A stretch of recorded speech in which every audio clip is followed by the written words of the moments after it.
Hello everybody, this is Frogman. Welcome back to Feed the Beast Genesis. Last time we did a little bit of goofing around. We got a couple of things found, a whole bunch of power talked about, got these sorted out here and kind of started into a couple other little things. Built this thing right here, and as you guys notice, there's going to be some changes. I'm kind of messing around with some ideas because we're going to try to jump through a whole bunch of things fairly quickly today. After I got done doing the last episode, I kind of sat around and felt like I had maybe either lost my way or gotten a little bit just off track about how this pack is going. And I decided that I was going to spend a little bit of time yesterday just knocking out some stuff and doing some work. As I stated, we're going to need to try to kind of move forward. And well, there's no point in me sitting here umming and awing about it and spending hours trying to tell you guys what we should and shouldn't do. Let's just get it over with. Let's get it done and let's build some things. So I did do some prep work for a little bit of work that we're going to attempt to do for the second half of this episode. But the first half is going to be specifically about what I did in base because we needed power. We needed power. We really needed some serious kind of things to make sure some stuff can be, moved forward with, to the point that we need to start probably thinking about really putting up a whole lot of garden cloches and filling them full of mystical agriculture seeds and growing stuff.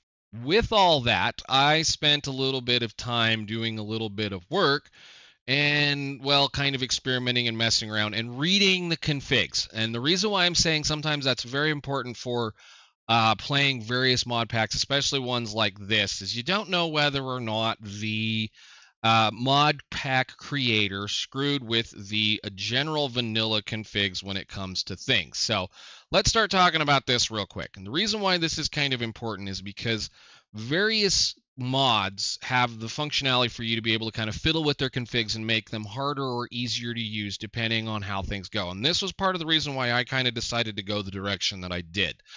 I experimented with various ways of making the fuels that we're going to be able to power our combustion chambers with because, we've got several ways of doing it. And what I wanted to do is I wanted to find a way that was going to be reasonably robust, but also reasonably expandable and fast based off of a couple of machines.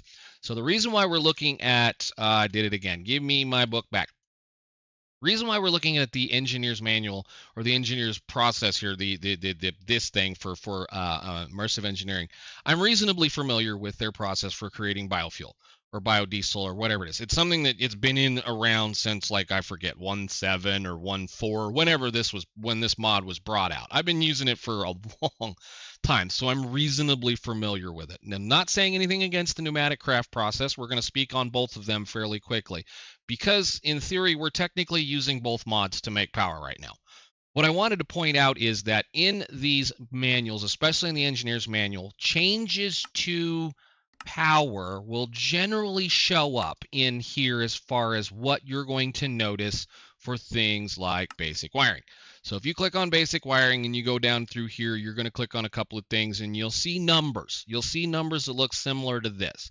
Those numbers are bog standard default as far as immersive engineering goes. The reason why this is interesting is because of the fact that if these are bog standard, then what else was, when I saw this, I went and looked at it and said, well, if those are standard, then what else is standard? What else is vanilla about immersive engineering? And then I dug around and I looked at a couple of things and I realized that not only had they left a lot of the wiring alone, they also left these things alone, these garden cloches, as far as how much power they actually use per tick to grow anything you put in them. It's pretty low. It's really, really, really low. Actually, we could probably, it's actually ridiculously low how much they're not using. I mean, I'm so used to mod pack creators taking these things and cranking them up to ridiculous levels just on how much power you need. So in of that thought, that's probably a lot of where our power is going to be going towards, is those garden cloches. So with that in mind, we come over to this side of the base where I have since sat down and decided, or like I said, implemented what we're going to do. We're using immersive engineering to create the ethanol and the vegetable oil, or, whatever, plant oil.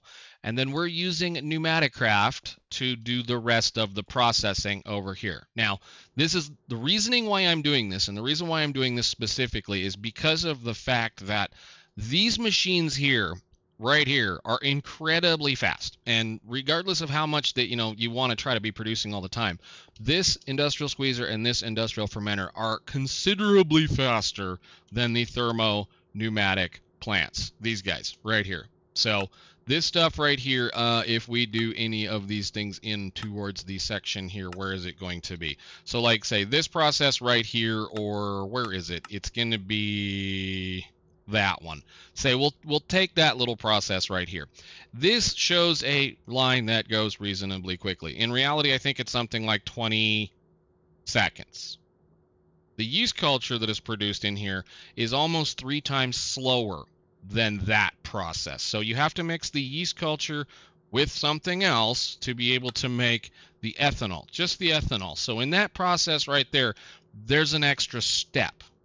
There's an extra step that is required of you to grow more than one particular plant, which is fine. I get it. I understand. And these don't require any air pressure at all to run. And the problem is you can't speed them up. If you try to apply more temperature, then you won't be able to make them run. The other thing that's really interesting to me too here is that the average temperature needs to be 30 to 60 C in here. Now 30 is right around 30 is fairly comfortable, and 60 sure as heck isn't. If this is room temperature at 60 C, I'm still trying to figure out why in the heck I'm not absolutely sweating to death and going through water like nobody's business. But again, that's just another little deal of an indication. So what we're doing is, in order to be able to make the vegetable oil or the plant oil and the ethanol as fast as these two machines that require RF to work, you probably need like 6 or 7 of each of those to make them function, which increases the logistical nightmare. Or the problem. No big deal, it's something that you can kind of figure out with. And you still need these garden cloches to be able to do it. I mean, you don't necessarily need the garden cloches. You could be using your farms in there to do whatever. Anyhow, so what we did in here, what I did is I just basically took the best of what I figure is the both processes, and I stuck them together. So what we're doing on one side is we're using glowberries. Glowberries are about as good as you're going to get as far as making stuff for ethanol. So ethanol, this. So as a number in here, you're getting 80 and 20 and 80 and 50 and 80 and 80 and 250 and 100 and 40 and whatever. So what's going to be interesting is when we do get towards making bees, then we should be able to really start being able to make ethanol. Ethanol, as far as it is concerned, is a very, very, very good fuel for these liquid compressors. Very good fuel. We can talk about that in a second. That's how I started it, but it is what it is on that part. So then the next part, the plant oil. Plant oil, again, is just a thing that you can make a lot of seeds. Normally, I would try to be doing industrial hemp right here, but since we can't, we'll run pumpkin seeds. And the reason why I run pumpkin seeds is because for every single pumpkin grown in these garden cloches, as you all know, you get 4 particular seeds coming out of that, and the pumpkin seeds will do whatever it works. The only process, again, here, the problem, again, is the secondary step. So I'm trading the secondary step over here for this step over here, which is crafting the pumpkins into pumpkin seeds. And as we can see, we don't really have a problem with that. These little crafters are pretty simple, easy to use. They've been around forever again as well. The biggest problem again is that machine frame. Now that we have lots of this and lots of this and lots of this and lots of this and lots of this, I mean, we had a whole bunch of these come through. We're down on lapis. That's going to be the next massive project once we get done with a couple of things today. So we'll work on those. But anyhow, that's what we're doing. We're just basically taking those, stuffing it in here, putting those over there, and then doing the work. And then finally, well, after all of that is done, we pull the material out of an industrial squeezer and industrial fermenter, place them into the fluid mixers from pneumatic craft, and we're using a liquid compressor because we have a liquid fuel being produced right here in 2 terms. You can either run that thing from the ethanol you're pulling off of this side, or you can run it off of the the biodiesel that you're getting. Now, while we're in this little dude right here, I want you to see something. I want you to pay attention to this list on this left-hand side over here. Ethanol, what you're looking at as far as numbers, and I'm assuming this is the way this goes because it's not saying anything other than a couple of things down through this little section right here. There's a times number on the back side. So what this is a number for burn time, how long it burns versus the amount of material or pressure or whatever it's going to produce. I'm guessing because of the fact that there isn't a number behind ethanol, it's either 1 or it's the thing underneath of it, which is 1.5. Okay, now this is something that doesn't really matter. Just know that if you're burning ethanol on that thing, it's going to really chew through the ethanol. However, it doesn't nearly need as many speed upgrades to keep up with the system. Now I've got 3 in here. I'm actually probably going to put 4 back in just now that the process has settled out, because of the thing and the reasoning why I went with these. Well, let me explain the reasoning kind of why I went with these. Is the simple fact that if this thing produces as close to 5 bar as it possibly can, these will process in about, 5 or 6 seconds. If you're running it right at the minimum of 2, it takes about twice that long, or 10 seconds. That's why there are 2 of them here anyway, so it doesn't really matter. The reason why I'm not using the refinery, this thing right here, is because of the fact that they have since changed the way this works from the way that I've been used to. And this is going to make me probably never, ever, ever, ever, ever use this process again for immersive engineering. Ever. I've used this for, like I said, years. These now require a catalyst. Now, whether or not this is just part of this current mod pack, or if this is actually the way the new mod works, I haven't played with IE in this version of Minecraft yet extensively. So this little thing right here, as far as it goes, niter or nitrate dust. Nitrate dust can be a pain in the butt unless you've got saltpeter or crushers or deals. But it's back to that same old thing that I'm pretty sure nobody likes, is taking sandstone and crushing it into sand to get a nitrate dust on a 50% chance or whatever.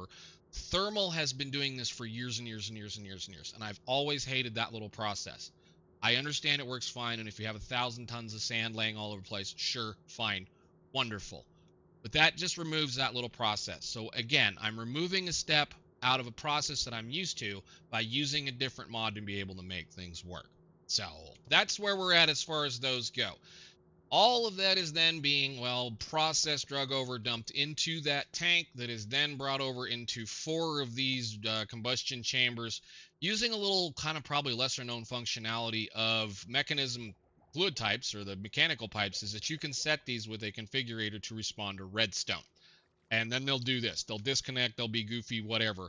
What I'm doing here, I'm attempting to do, is try to save as much of the fuel as we possibly can. So I'm almost 100% certain at this point, just watching this thing run over the last however many hours that I was playing yesterday and looking at it again today, is that, well, for one, I need an awful lot more storage.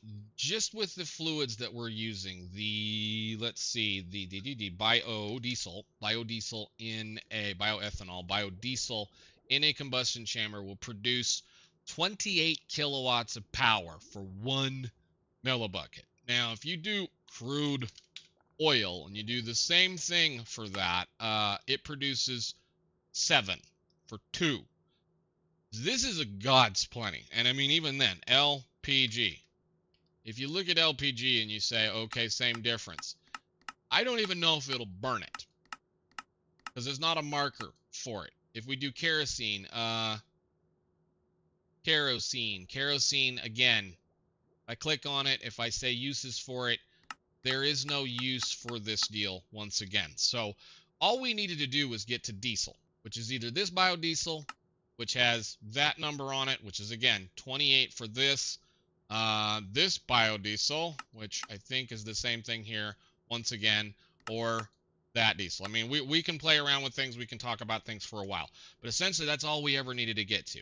If I need to do anything with the biodiesel that is set up in here to be able to convert it into anything else, we can sure as heck do that, no problem.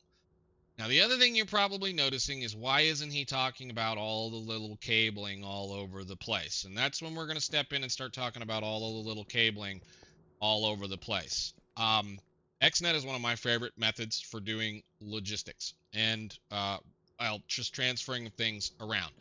So we went ahead and put in some XNet stuff. Now, an XNet controller, for those of you that don't know anything about XNet or anything like that, just think of it as another method like logistics pipes or applied energistics or refined storage or something like that, that has the capability of talking with any kind of an inventory machine, thing, whatever, and can even do its own kind of somewhat self-automations for various things.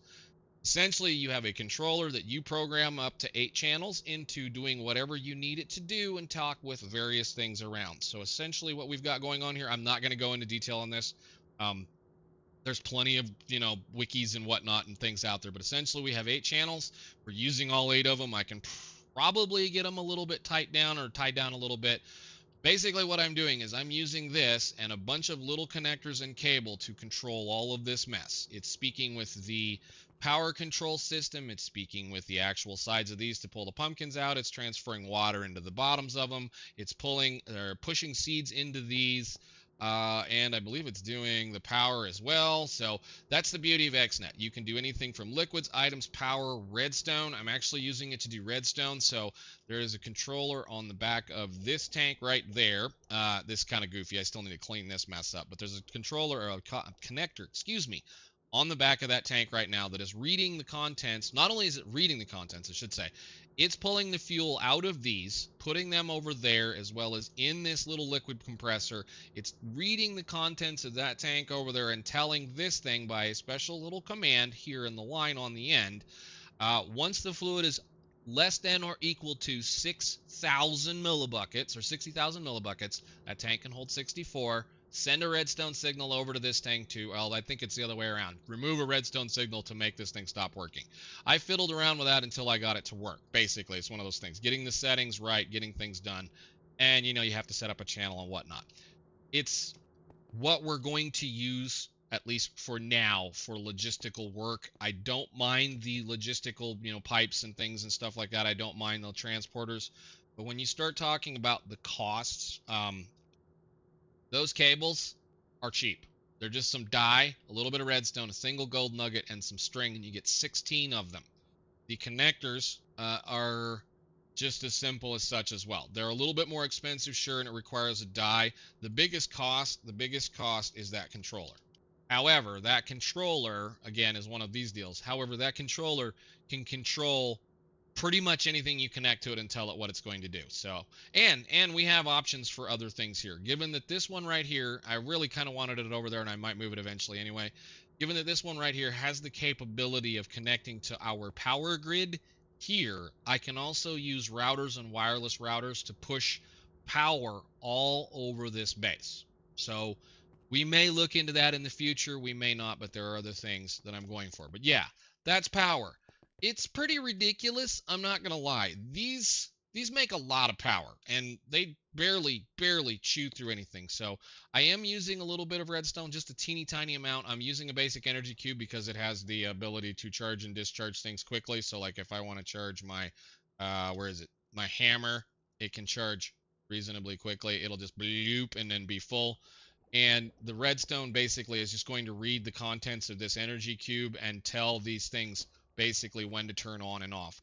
It'll blink. It's legitimately going to go down and then back up, and it'll just turn on it'll just put whatever's in that mechanical pipe into that dude, which is going to be right around a bucket or more, and then that's it. So then and then these things run for an hour. It's ridiculous. So anyhow, sure, but that's power. That's how we're going to do things for now. And again, I do believe, given the speed at which these run versus these, if I need more biofuel, I can just stack, or biodiesel, I can just stack another line on top of this, and another line on top of this, another line on top of this, another line on top of this, until I finally use these up. If I have to make more garden closures, I can. Oh yeah, final thing I should say is there's a cheaty little trash can right there that's pulling the garbage out of here that we don't need and dumping it into a can. So anyhow, that's enough of that. Let's move on to the next segment. Alrighty then, moving forward, we're going to go ahead and claim a couple of things. I wanted to say that I did find a uranium ore finally. It is way high up in the nether. Very high. I'm not claiming this because I'm supposed to have a hazmat on because I don't have my hazmat on. Unification theory, basic energy cube. Of course, because we had to craft one, we got this little problem going here, so we'll take one of these. And a charge pad. Now, the neat part about the charge pad is that should also now mean we can gather up a little K9000. Thank you very much. Hello, Robot. I don't know where I want to put you, and I don't know if I'm going to even care. You, I guess, can sit right there, and you can get on that. New best friend. These guys are kind of cool. They are, well, they're change this robot's appearance. Oh, cool. Since when?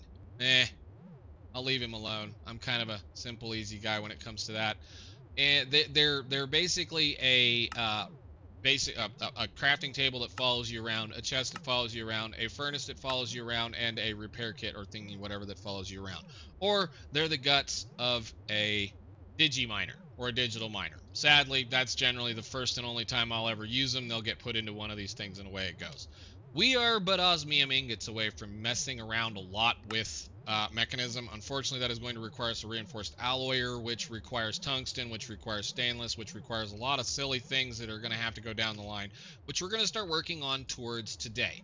So, with a bunch of things going on, that should be all of the deals we got to do. I'm going to have to, I probably should just grab that and throw it over here and make myself sick in the process. But anyhow, I have sat down and crafted a whole bunch of random things. And part of the random things, of course, is that we're going to start fiddling a lot with Botania. We need to get Botania going. We need to get a bunch of other things going. I also made one of those things just because that drill is incredibly fast compared to everybody else's drill, and I don't care. It's good. I just need to get the 3x3 miner on it. That super good. Now that I've got all the biodiesel in the world I need, I got it. So again, we have a box full of stuff. I want to grab all the stuff in the box. We're going to make, or at least hand in, several things. Again, stated, we don't get to have, or I should say don't get to have, anything of any normal use or anything that I'm used to as far as Botania for making power. What we do get, power, excuse me, the numbers, the words sometimes escape me.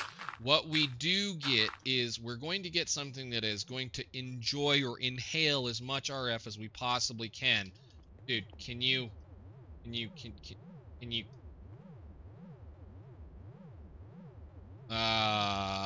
don't you just follow me? Come on. Okay, cool. You can wander around. That's cool. We'll probably end up just doing whatever we need to do with you. But anyhow, the problem with Botania is it has been modified to a point where it is going to be a little bit more of a pain, but yet it's going to be a heck of a lot easier to actually produce a lot of mana right off the bat. So can you please grow over there? Thank you. Because of the fact they are going to give us a machine, or I should say machine. I'm going to call it a machine. It's a flower that eats RF or energy to be able to make things. So if I click here and submit and do all these, I get an energizer, energizer, whatever it is. This uses RF to be able to create mana, and doing with a little bit of testing, they're actually pretty stinking good as far as speed is concerned. So we should have a little bit of fun with these. I guess the next step is going to be I need to do the rest of the thing that I wanted to do, which is the reason why I have all these parts.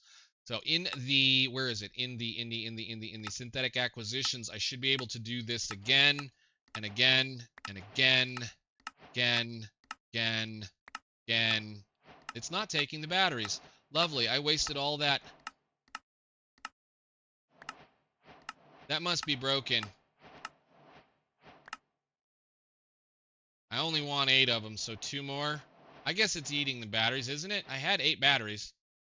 No, it's not eating the batteries. Lovely. I made a bunch of batteries and they didn't get used. Thank you, guys. Well, I guess we can make some more storages out of them then. Need 2 more of those. The reason why we're going to do 8 is because I have 8 overgrowth seeds. We're going to go ahead and use the overgrowth seeds just because, again, we're going to want this stuff to run fairly quickly, or at least reasonably quickly. Next step, we're going to move down the line over, where is it? Biotechnology. Next step, we need to make one of these mana pools. We need to make a mana spreader, and then we need to let it run a little bit so we can start making some stuff. Where am I going? I have a, hi, come here. You, can I make mana pool? You diluted. There. There. And there. Nice. Thank you very much. Regular old mana pool. Beautiful. Then we need to make a, can you get out of my way? I need a spreader. Thank you. Need one of these. Now, this is a general, this is one of those kinds of things that kind of hurts, I guess, that they've changed this. It needs to be an illuminator again, glass, some refined ingots, whatnot, and it's going to take 2 of these per each mana spreader that you want. I'm going to go ahead and craft 2 of them for now. And I think, yeah, I'll do the green ones. 1, 2. Thank you very much. Important thing about messing with Botania, if you don't have the ability to be able to change things, is that you want to be able to place down your flowers in such a method that they will understand where they need to connect to. So if you place your spreaders down first, then you place your flowers down, generally the flower will figure out what spreader it's supposed to talk to. So we're going to do you, and you, and you, and then I'm going to do this to there, this to there. Are you going to connect to that thing, or am I going to have to get a regular deal? You don't see that, do you? Okay, we need to craft one of those. 1 second. Okay, so in modifying this, I assumed that it would work with these. I went ahead and made a couple of these MV accumulators. They're now called cumulators instead of capacitors. I guess it makes more sense. I don't know. I wanted to see whether or not they were any good, and they do the same old things that they've always done. They hold a reasonable amount of power and a reasonable amount of stuff. So we're going to use one of these right there, and then I have to do an extension or conversion from that to there with one of these. Okay, and then using my configurator, I want to force this into there. And then what we do is we come over here and we tell you in the, whoop, wrong one. You in the power line here, our brand new cable, which should be right here, I want you to create an insert. That should start filling that box up. Okay, cool. Now, I want you to go over there. You to that one. You, that one, you to that one, you to that one. And all that's doing is just making sure we're not overutilizing our mana spreaders. So I think with this given setup, I tested it with like 10 of those things. Those overgrowth patches really, I should say the overgrowth or the enchanted soil really makes this thing use an awful lot of just stuff, and it does what it needs to do. The reason why I'm doing this is that I tested this in a test world. At that pace, I think I can still run about 2 more of these without the overgrowth soil underneath of them without having a problem. And theoretically, that process right here is going to maybe use one of these. Maybe. So with the way we have this all set up, it's now going to drain power out all of these, all the way down, then drain power out of here until it hits, I think about, I forget, it's not very far down. I think it's only like a couple of, it's like maybe here before it kicks. I would like to make this a little longer. I need to make it a little longer, but it doesn't really matter at this point. Anyway, so, get out of there. Anyhow, they're going to use an awful lot of power. I think it's about 1,000 MJ per flower per shot. But we're already doing a reasonable, decent job as far as making mana.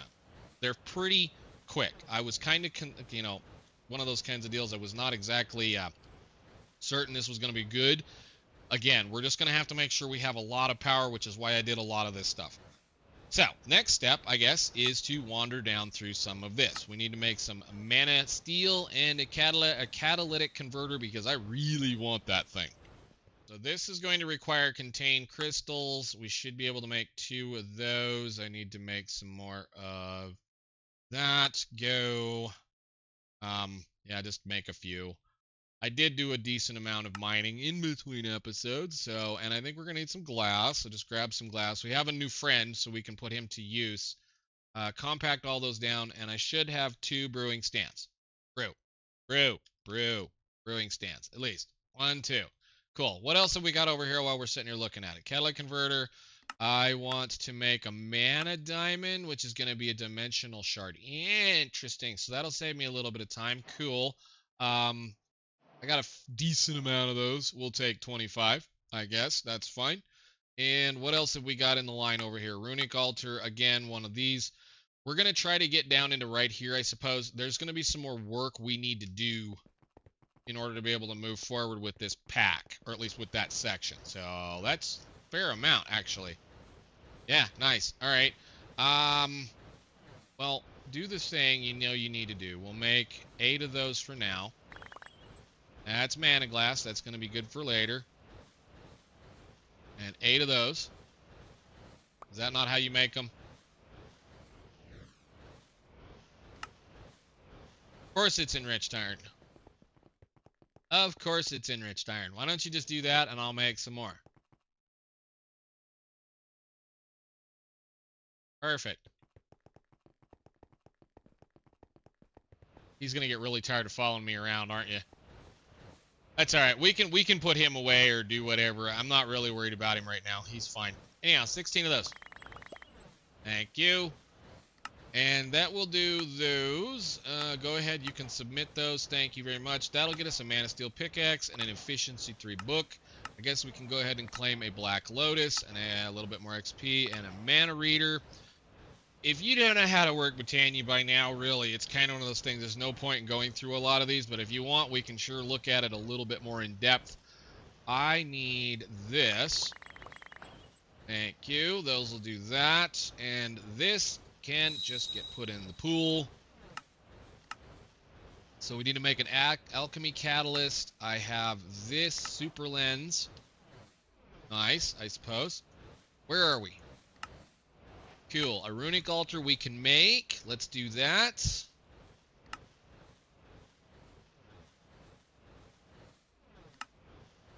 Thank you.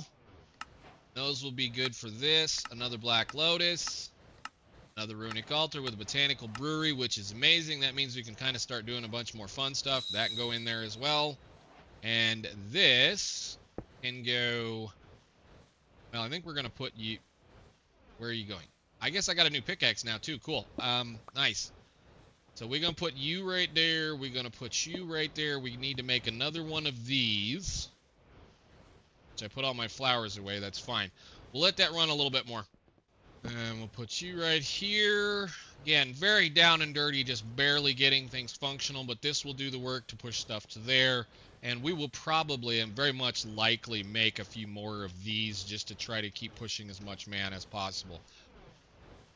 I'm looking forward to fooling with this a little bit because I have a couple of ideas for the farming section that we have. We can either do it with Botania or we could do it with Pneumaticraft, and I might just go ahead and do it with both, given that it shouldn't be too hard to do either. Anyhow, we'll let that run, and I think what else have we got left here? We've got runes, portable containment. I can make one of those. Can you come here, please? Take a mana tablet. We'll use that. Thank you. And while we're at it, you just go right on ahead and make a mana. I think it's mana, that one.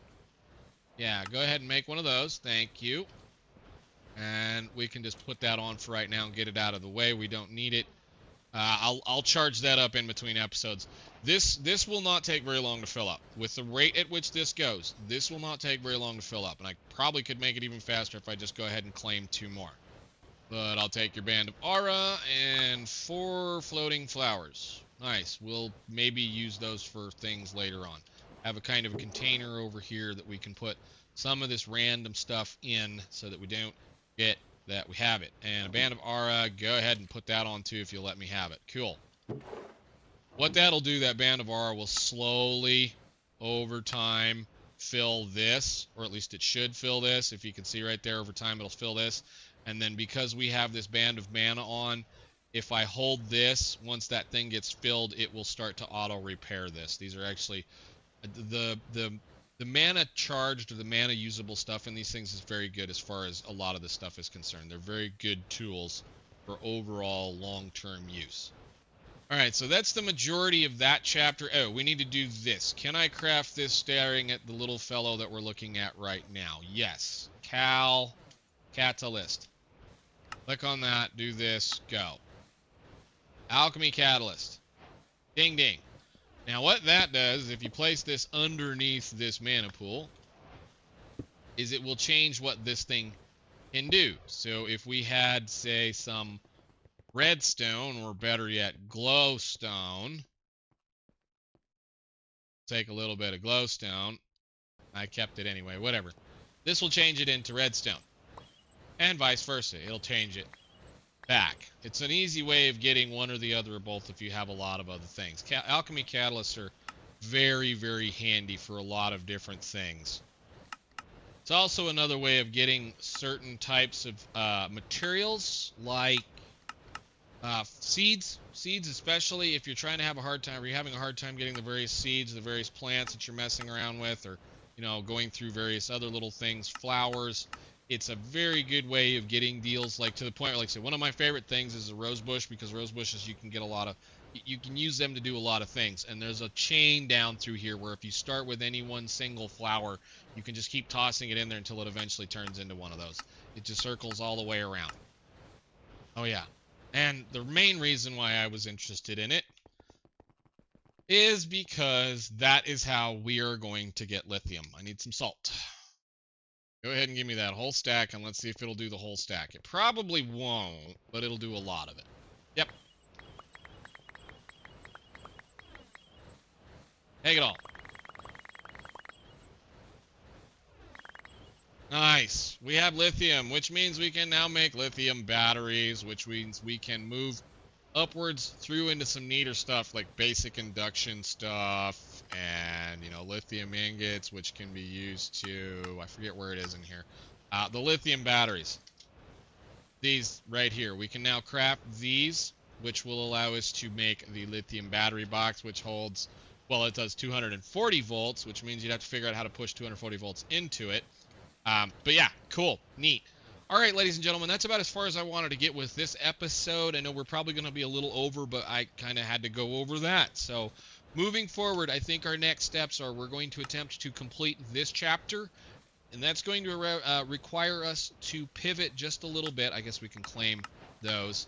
Warp lens and a force relay. We might have to play with some of this. It's just kind of one of those deals. Why do you give me this? It's just so that you remind me that it's there. Sure. I know what's in it. I know what it does. I've used those kinds of things before, and for that matter, I don't need that either. We're going to move forward. Come out of here, buddy. There you go. We're going to move forward with Botania, and then I think we're going to go ahead right on into the next thing, which is going to be doing some primal forces work here.